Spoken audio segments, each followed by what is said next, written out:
Hey guys, how's it going? We have started new spoilers again for Force of Will, so this is going to be pretty exciting. I'm pretty sure they're going to be doing daily spoilers again, so we'll be uploading this as the spoilers go through.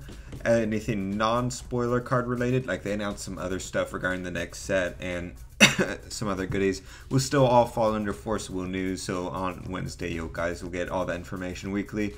That's not related to the card specifically.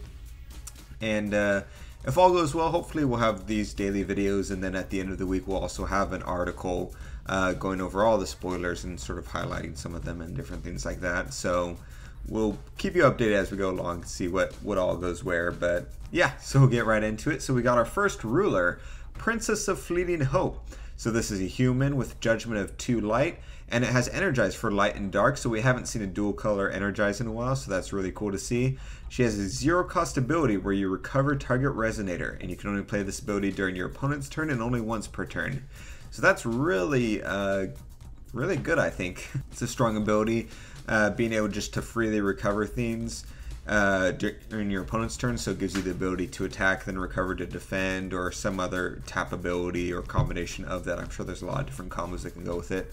Also, I really like the art for this.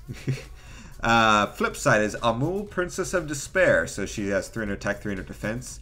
Human as well with flying and imperishable. She has Drain, which is a new mechanic, which they're basically just giving a name to a mechanic they've had before, which is whenever it deals damage, you gain that much life. So that's cool that that is getting a name for that mechanic. We might see it more because I always was a fan of that type of thing. She has an enter effect essentially when this card enters the field. Look at the top 3 cards of your deck. You may put a non-chant card with total cost 3 or less from among them into your field. You may invert that card, and then you put the rest of the cards at the bottom of your deck in any order. And this card gains plus 200 for every inverse entity you control. So you might be wondering, what does inversion mean? Well, I'll let you know in a sec. And I think it's kind of cool what they're doing here. So we have the inversion effect, which we'll get to in a sec. And if you look, her name Amul is just Lumia spelled backwards. So I don't know if we're going to get like a Shadow Realm or something like that, but I'm really digging what's going on here.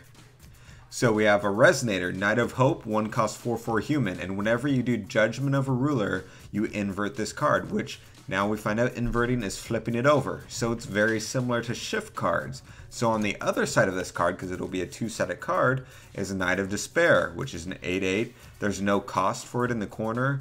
So I assume that means the only way to bring it out is by his first size effect or some other variant of that. And yeah, so we got a chant now, False Peace, 1 cost quick cast chant. You gain 400 life and draw a card, which is actually pretty good, especially for life gain decks. That's a cool little just quickie. Then remove this card, invert it from the game. So instead of going to the graveyard, you flip it over and remove it from the game. So now we have our first chant that's a 2-sided chant, which is really cool to see. The other side is Deadly Pox, which is a 2-cost chant. And it says, if this card moves to a non-chase zone, flip it over. And you play this card only from your removed area, and your opponent loses 400 life and discards a card as this card's ability. So I think this is a really cool card, not only in her deck, but I had mentioned it to Oscar. It'd be great in an Evil Tree deck because you get the life gain, so you get more resources to spend life on different things. And then you can play it from your removed area to make your opponent lose life and discard a card and stuff like that. I think it'd be great inside of there with that. And I'm not sure how inverse works, if you're able to use the inverse side freely or if only if the first side's effect was met. We don't know the specifics yet, but yeah. Next card, I really dig this art. I'm really liking it. Is Twin Blades of Hope and Despair. This is 2-cost chant quick cast.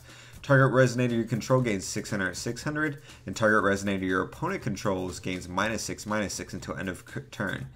Then remove this card, invert it from the game. So just that effect alone, I think, is really good. I really like that type of effect. We already have a 2-cost card that deals 600 damage, so this is very similar to that, except it also buffs for that same 2-cost price. So I'm really digging that. The inverse side.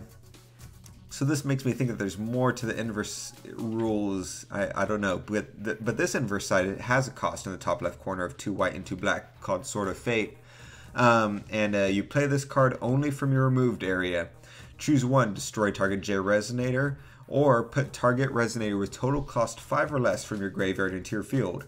So we got we got another source of destruction for J Rulers, and also can destroy Resonators as it says there. Or you can cheat out a 5 cost from your graveyard into the field.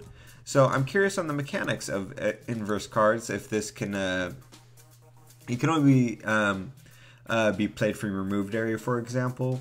And so could you have it flipped and in your removed area without playing the first side? So like an example, like I said, Evil Aegislash deck where it automatically gets removed from game, and then be able to use that side or some other variant of it.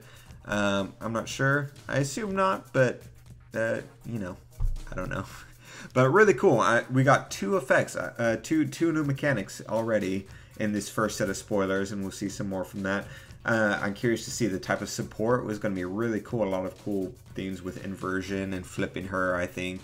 And hopefully we'll also see some more support for our previous rulers.